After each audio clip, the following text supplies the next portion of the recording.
오늘은 11월 둘째 주일 지킵니다. 특별히 요나서 6번째 강의 시간이 왔습니다. 오늘 주제 제목이 내가 성내는 것이 옳으냐, 말씀의 제목으로 하나님의 말씀을 대원하려고 합니다. 이 말씀 속에서 주님의 음성이 여러분의 가슴에 새겨지기를 간절히 바랍니다. 한번 따라해 볼까요? 내가 성내는 것이 옳으냐? 내가 성내는 것이 옳으냐? 우리가 성내는 것이 정말 옳으냐라고 하는 겁니다. 우리는 종종 성낼 때가 있죠. 마음에 분노가 일어나서 화를 낼 때가 있습니다. 우리는 감정이 있기 때문에 내 감정에서 제어가 되지 않을 때는 화가 날 때가 있습니다. 여러분은 화가 날 때에 화를 잘 다스리는 편입니까? 아니면 그 화 때문에 마음의 평정을 잃어버리고 심히 괴로워하는 편이십니까? 한번 여러분 돌아보시기 바랍니다. 나는 무엇 때문에 화를 내고 그 화를 잘 다스릴 수 있는 자인가? 그거를 한번 우리가 생각해 볼 필요가 있다는 겁니다. 여러분, 분노, 이 화는 어디서부터 많이 일어납니까? 대부분의 관계 속에서 일어납니다. 부부 간에, 또 부모와 자녀 간에, 또 이웃 간에, 또 회사에서 동료 간에, 또 교회 안에서도 성도 간에, 목회자와 성도 간에도 어떤 관계가 좀 틀어짐으로 인해서 분노가 일어나고 화가 임할 때가 있을 것입니다. 누구에게나 분노가 없을 수는 없어요. 그러나 이것을 잘 다스리는 지혜가 우리에게 필요한 줄로 믿습니다. 그것을 잘 컨트롤할 수 있는 사람은 인격자로 지도자의 자격을 얻게 된다는 겁니다. 아브라함 링컨은 써놓고 발송하지 않은 수많은 편지가 있었다고 합니다. 감정적으로 썼던 글, 분노하면서 기록했던 편지들, 그런 것들을 다시 한번 읽어보면서 마음을 물고 발송하지 않았다는 거예요. 그리고 마음으로 그것을 새겨나가고 그 분을, 그 화를 이제 새겼다는 겁니다. 신바트 모험이라고 하는 그러한 이야기에는 이런 이야기가 있습니다. 높은 나무에 맺힌 코코넛을 손쉽게 얻는 방법에 대해서 이야기하고 있습니다. 높은 나무에 코코넛이 있는데요, 내가 올라가서 따를 수가 없어요. 그러면 그것을 어떻게 따느냐, 그 방법을 얘기해 주고 있습니다. 그 뭐냐면 간혹 가다가 그 나무 위에 원숭이가 매달려 있을 때가 있거든요. 그러면 돌멩이질을 원숭이한테 하는 겁니다. 그러면서 원숭이를 골탕 먹이는 거예요. 아주 약 올리는 거죠. 그러면 원숭이가 화가 나가지고요, 코코넛을 따가지고 집어 던진다. 그러면 내가 올라가서 따지 않아도 손쉽게 그 코코넛을 얻을 수가 있는 거죠. 그러니까 뭡니까? 화를 내면 자기에게 유리한 것이 아니라 도리어 화를 돋구는 쪽만 좋게 한다는 겁니다. 원숭이가 얼마나 기분 나쁘겠습니까? 밑에서 사람이라는 인간이 돌멩이를 던져가지고 약 올리니까 말이죠, 화가 나는 거예요. 그래서 자기도 공격을 해야 되지 않습니까? 코코넛을 따가지고 사정없이 던진다는 거죠. 사정없이 이 사람은 그걸 받아들이기만 합니다. 여러분 기억하시기를 바랍니다. 화를 내면 상대방만 좋게 됩니다. 결국에 나만 손해라는 거죠. 그래서 잠언 16장 32절에는 이렇게 말씀합니다. 노하기를 더디하는 자는 용사보다 낫다. 자기의 마음을 다스리는 자는 성을 빼앗는 자보다 나으니라. 마음을 얼마나 잘 관리하고 다스리느냐, 이게 중요하다는 겁니다. 이게 용사이고, 그리고 성을 빼앗는 자보다 더 훌륭한 그런 사람이라고 말할 수가 있는 겁니다. 우리가 그동안 요나를 보았던 이 요나의 모습에서 여러 굴곡이 있었지만 지난주까지는 요나가 하나님의 사명을 잘 감당해서 복음을 전했을 때 이 아수르의 수도였던 니느웨 성이 놀랍게 변화되어지는 역사가 일어나는 것을 보았습니다. 그런데 오늘 본문에 보면 전혀 엉뚱한, 우리의 이성으로는 이해할 수 없는 그런 이야기들이 전개되고 있습니다. 특별히 요나는 지금 화가 나 있어요. 화가 난다 하면서 요나가 지금 아주 화가 엄청나게 나 있습니다. 오늘 여러분 4장 1절에 어떻게 시작하고 있습니다. 요나가 매우 싫어하고 성내며, 이렇게 표현하고 있습니다. 그리고 바로 이어서 하나님이 어떤 분인가를 이야기하고 있어요. 하나님은 은혜와 자비가 풍성하시고 극한 죄인과 민족도 회개하면 용서하시는 분이라고 하는 것을 그는 알고 있었습니다. 그런 하나님의 은총이 이 니느웨 성에 속한 모든 백성들에게 베풀어진 데 대해서 강한 불만을 갖고 지금 화를 내고 있는 거예요. 하나님이 니느웨 상황에 임하게 된 그 부흥을 보면서 이 요나는 기분이 나쁜 거예요. 언짢은 거예요. 그래서 화가 나고 싫어하고 성내었다라고 말합니다. 오늘 1절에 싫어한다라고 하는 말에 히브리어로 라라는 말입니다. 이거는 갈기갈기 찢다 이런 뜻입니다. 그러니까 가슴이 찢어지는 듯한 극심한 슬픔이나 근심이나 시기심 이런 것들을 얘기하는 거예요. 그러니까 요나가 얼마나 그가 기분이 나빴고 화가 났으면 가슴이 찢어지는 듯한 그런 아주 심각한 그런 시기심이 생겨났겠습니까? 또 성내며라고 하는 히브리어가 하라라는 말입니다. 이거는 불타다 이런 뜻입니다.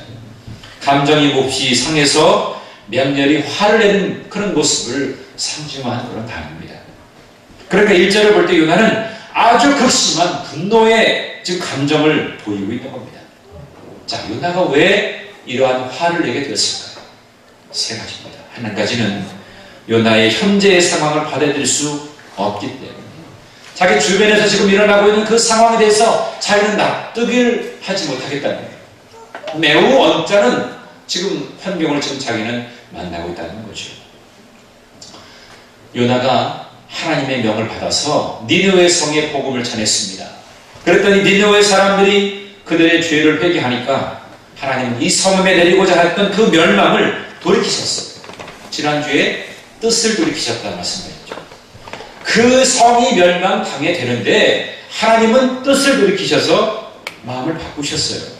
그래서 그 성에 복을 주시고 그 성을 부흥케 하셨습니다. 근데 요나는 이런 상황을, 이런 환경을 받아들이기가 어려웠던 겁니다. 아니 하나님, 어떻게 이럴 수가 있습니까?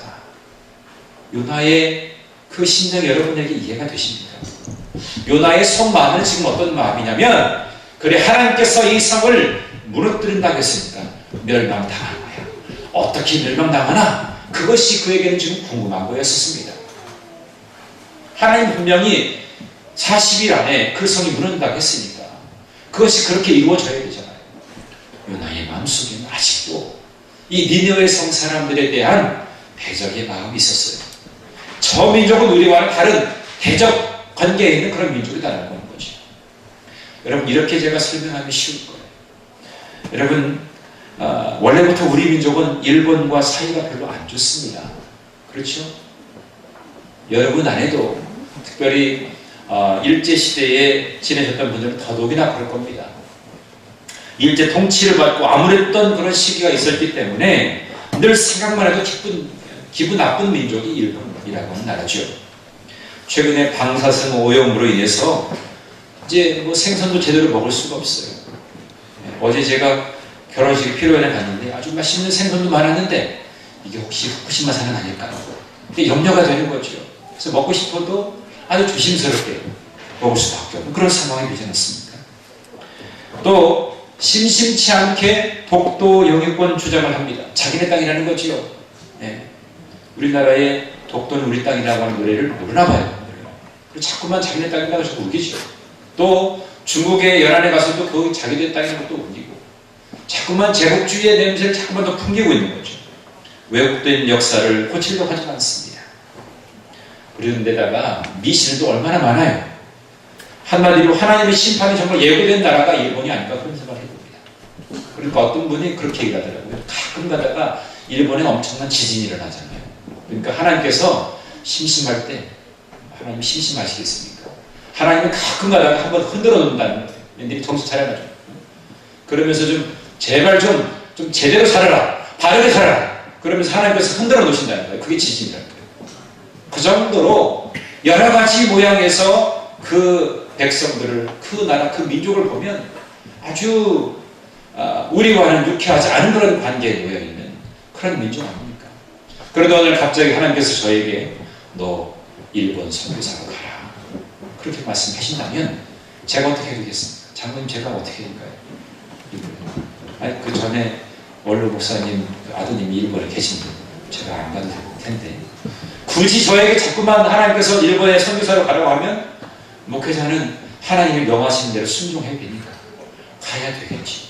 가면서도 내가 이 땅에 내가 복음을 전해야 돼. 이 외소 같은 일을 내가 복음을 해도 기분 나쁜데 뭐 그런 마음이 있을 거야.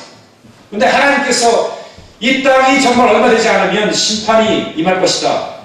그 말씀을 선포하는 거예요. 그래서 제가 선포를 했습니다.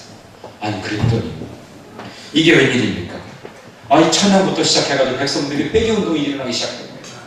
갑작스럽게 일본 땅이 막 그 미신을 다 때려 부수고 교회가 세워지고 복음이 전해지고 그러면서 그 땅이 완전히 회복됐어요.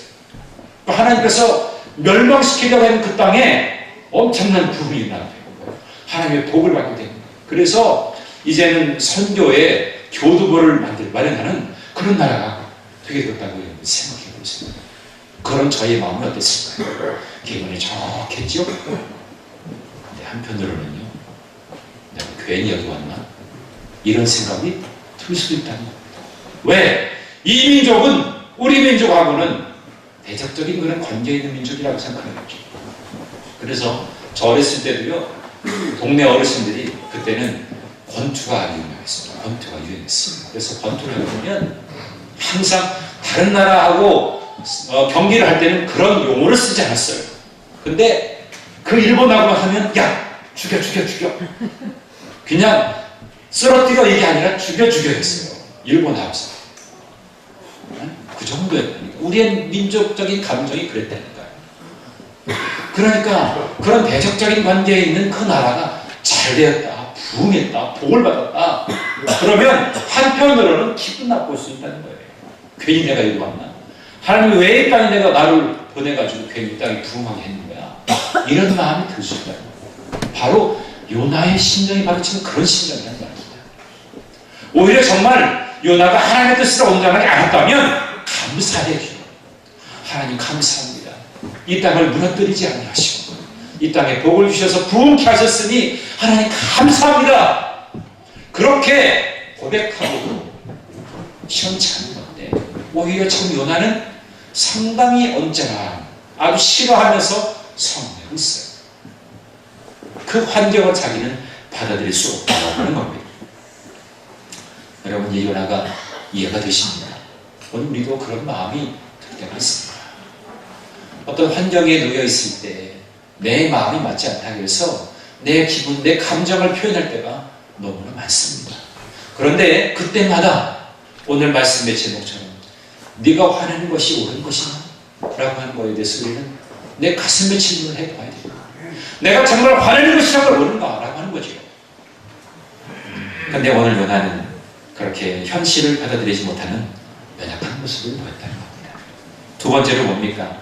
자기가 갈등을 일으키고 있는 그 대상을 받아들이지 못하고 지금 요나는 누구와의 갈등을 받고 있습니까? 이 니느웨 성에 있는 사람들과의 갈등이 아니에요. 지금 갈등을 겪고 있는 대상은 하나님께서 자기의 모든 삶에 있어서 모든 것을 주장해 주셨는데 그런데 자기의 사명 따라서 이제 일하시는데 하나님께서 이 니느웨 성에 부흥을 주신 것에 대해서 용납할 수 없습니다. 그래서 그 부흥을 주신 그 하나님과 지금 깊은 갈등을 갖고 있는 것입니다. 그래서 요나는 지금 싫어하면서 성을 내면서 하나님께 대해서 투정을 하고 있습니다. 2절 후반전에 보십시오. 2절 후반전에 보면 하나님의 속성에 대한 고백이지만 정말 진실된 마음으로 고백하는 것이 아닙니다. 왠지 좀 비꼬는 투로 왠지 조금 별로 그렇지 않은 마음으로 그렇게 고백을 하고 있는 것입니다. 주님은 은혜로우신 분이시지요.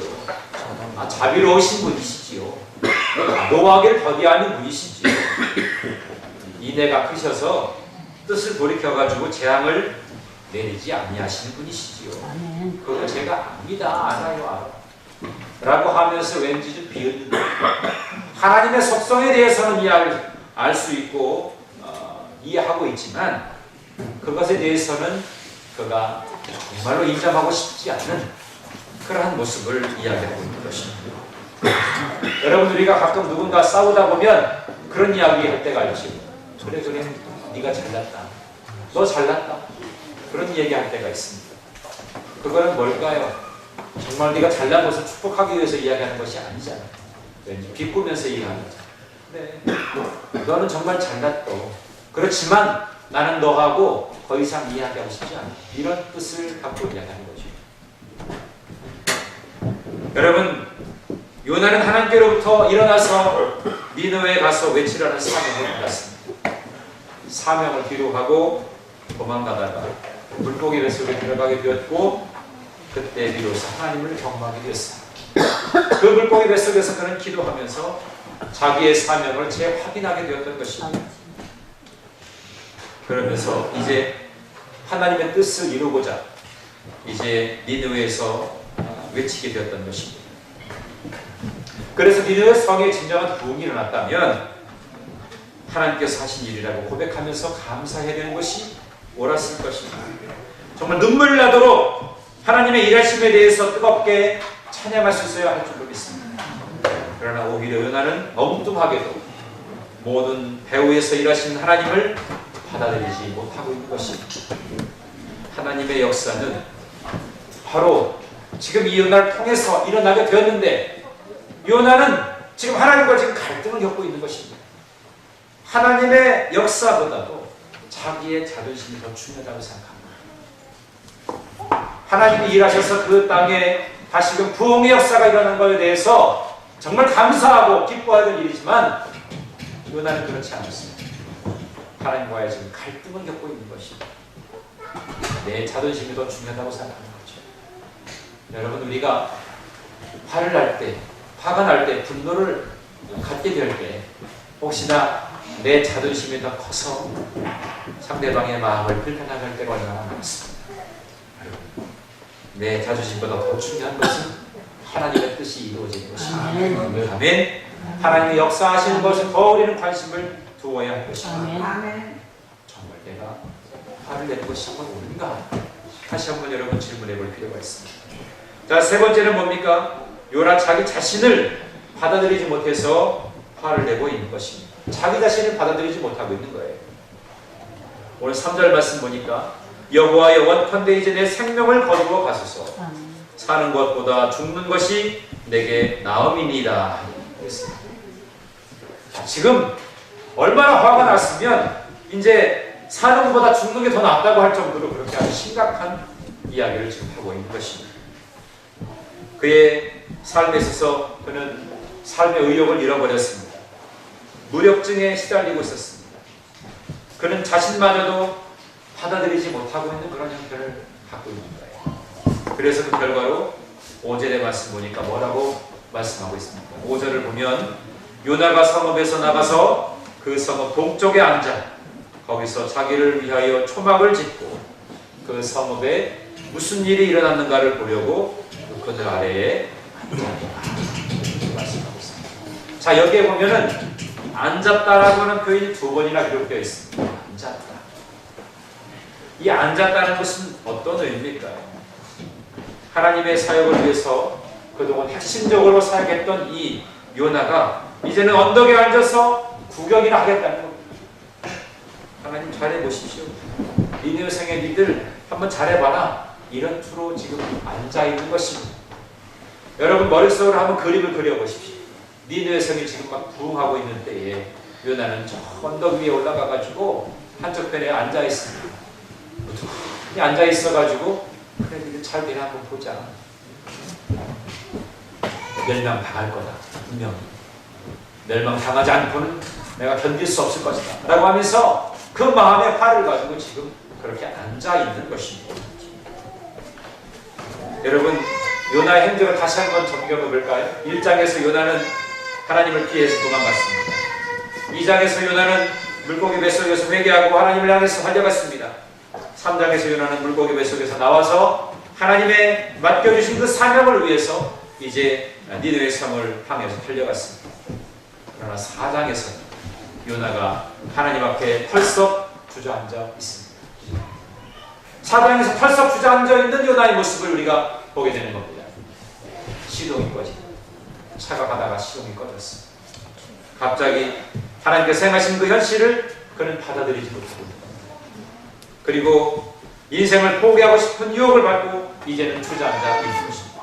이것이 요나의 모습인 것입니다. 이제는 죽고 싶은 거예요.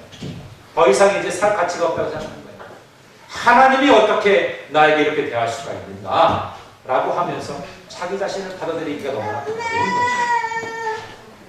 많은 사람들이 죽고자 각오를 합니다.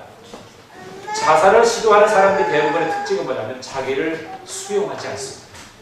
자기가 정말 소중한 존재인 것을 받아들이지 않는다는 거죠. 제가 어제 우리 장진 권사님 결혼식이 있어서 결혼식에 가는데 한강대교를 지나가는데 한강대교의 그 다리 옆에 난간 쪽에 보니까 글귀가 이렇게 써 있더라고요. 그래서 글귀가 써 있는데 쭉 보니까 뭔 글귀냐면 하도 그쪽에가 자살률이 많으니까 마포대교 다음으로 한강대교가 자살률이 많다는 거예요.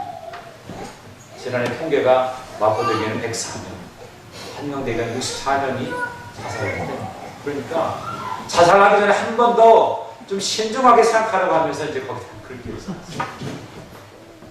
당신보다 당신의 부모와 당신의 이웃들이 생각나지 않느냐 뭐 이러면서 여러 가지 글귀가 써있죠. 이런 표현이 있습니다. 어깨를 펴고 당신이 없으면 슬퍼할 사람을 떠올려 보십시오. 지금 이 순간은 지나가고 다른 시간이 찾아올 것입니다. 이런 이야기가 쓰여 있고요. 당신이 이겨야 할 사람은 당신의 경쟁자가 아닌 바로 어제의 당신입니다. 이렇게 이런 글귀가 쓰여 있다는 겁니다. 아무리 힘들어도 아무리 어려워도 포기하고 싶어도 생명은 하나님이 주관하시는 거기 때문에 내 임의로 생명을 버려서는 안 된다는 거죠. 그런데 요나는 지금 자신을 받아들이지 못하고 지금 죽고자 지금 자살 시도를 하려고 하는 지금 상황이라고. 여러분 이해가 되십니까? 정말 내가 복음을 전해서 놀라운 역사가 일어나서 그 땅이 변화되었고 하나님의 복을 받았다면 정말 감사할 일이죠. 정말 서울께 와가지고 간증할 일이잖아요. 내가 하나님의 뜻을 받들어가지고 이렇게 전했더니 그 땅이 놀랍게 변화되었다. 간증할 일 얼마나 감사한 일이죠. 그러나 자기 마음속에 숨어 자기만을 알고 자기 민족만을 생각하는 이 국수들 결국에는 이런 마음까지 자기 자신을 수용하지 못하는 결과까지 만나게 되었다는 사실. 자, 이러한 사실을 우리가 보면서 그렇다고 하면 우리는 그 화를 어떻게 다스릴 수 있어야 되겠는가? 간단하게 세 가지로 말씀드리고 말씀을 맺겠습니다. 하나는 환경을 받아들이는 것을 배워야 될 겁니다. 나에게 주어진 환경에 대해서 그 환경을 수용하고자 하는 그런 마음을 가져야 된다는 것입니다. 현실이 좀 힘들고 때로는 이해가 되지 않는다 할지라도 거기에는 분명한 하나님의 뜻이 있을 거예요. 내가 지금 겪고 있는 이 어려움 가운데서도 하나님은 분명히 나를 통해서 일하시는 분이 있을 거예요. 그렇게 믿는 것이요. 그 믿음을 가지는 거죠. 그래서 환경을 수용할 수 있는, 받아들일 수 있는 그러한 믿음의 분량이 우리에게는 필요한 것입니다. 정말 믿는 사람이라면 다른 사람이 이해할 수 없을 정도로 그런 믿음의 분량을 가지고 그것을 받아들일 준비가 우리에게 필요하다는 겁니다. 어떠한 상황에서도 하나님은 나에게 최선의 환경을 주셨다. 그런 고백을 우리가 가져야 되는 것입니다. 정말 힘들고 어려운 상황에서도 성실함의 무기를 가지고 최선을 다하니까 그의 인생에 새로운 길이 열려지게 된 사람이 있습니다. 그 사람이 누구입니까? 요셉이라는 사람이었습니다. 요셉은 어땠습니까? 요셉은 철저히 떨어지는 인생이었습니다. 애굽의 노예로 팔려오게 됐습니다. 감옥에 갇히게 되었습니다. 사람들의 모함을 받아가지고 어려운 상황에 놓여지게 되었습니다. 어쩌면 그의 인생이 감옥에서 마지막 인생을 끝내는 듯한 그런 어둠이 짙게 깔린 그의 인생이었지만 그런 끝까지 성실함을 포기하지 않습니다. 하나님 자기를 통해서 항상 언제나 최선의 것으로 자기의 환경을 주장하신다는 것을 그는 믿었습니다. 그랬더니 하나님께서는 결국에 그를 애굽의 총리 대신으로 그렇게 이끌어 주시는 것을 우리가 보게 되었습니다. 여러분 환경을 받아들이는 지혜를 배우시고 받아들이지 않는 수용할 수 있는 그런 넉넉한 마음이 우리에게 필요하다. 두 번째, 갈등의 대상을 받아들이는 것을 배워야 됩니다. 여러분 요나의 경우 갈등의 대상은 하나님이었습니다. 여러분 그런 하나님을 받아들이는 것을 배워야 했습니다. 그런데 배우지 못했어요. 우리 그리스도인의 신앙생활은 뭐라고 말할 수가 있겠습니까? 하나님을 알아가는 과정이라고 말할 수 있습니다. 신앙생활은 하나님을 알아가는 과정입니다. 하나님이 어떠한 분인가? 그것을 우리의 신앙생활을 통해서 우리가 배워가는 거예요. 그게 우리의 신앙생활입니다. 오늘 2절에서 요나도 하나님의 속성, 하나님이 어떤 분인가를 알고 있었어요. 그러나 그것은 이론적으로만 알고 있었다는 거예요. 자기의 삶에서 실천되어지지 못하는, 자기의 입술에서 진정한 고백으로 나오는 그러한 하나님의 속성이 아니었어요. 우리는 우리의 삶 속에서 진실된 모습, 하나님을 향한 진솔한 고백이 필요한 때인 줄로 믿습니다. 힘써 하나님을 알아야 됩니다. 그래서 호세아 6장 3절을 이렇게 말씀합니다. 그러므로 우리가 여호와를 알자. 힘써 여호와를 알자. 말씀대로 실천하자는 것입니다. 하나님을 받아들이는 것을 배움으로 인해서 더 영적으로 성숙해져가는 그런 저와 여러분이 되기를 간절히 바랍니다. 어설프게 알기 때문에 항상 갈등을 일으키고, 구체적으로 바르게 온전하게 하나님을 알아가자는 것입니다. 그것이 내가 회복되는 거예요. 내가 영적으로 성장하는 거예요. 내가 온전하게 하나님의 장성한 분량으로 이루게 되는 줄로 믿습니다. 저와 여러분이 그렇게 귀하게 쓰임받는 일꾼이 되기를 바랍니다. 마지막 세 번째로 나 자신을 받아들이기를 배워야 합니다. 내 안에 갈등이 많아지게 되면 내 자신이 싫어질 때가 있어. 나 자신을 받아들이지 않아.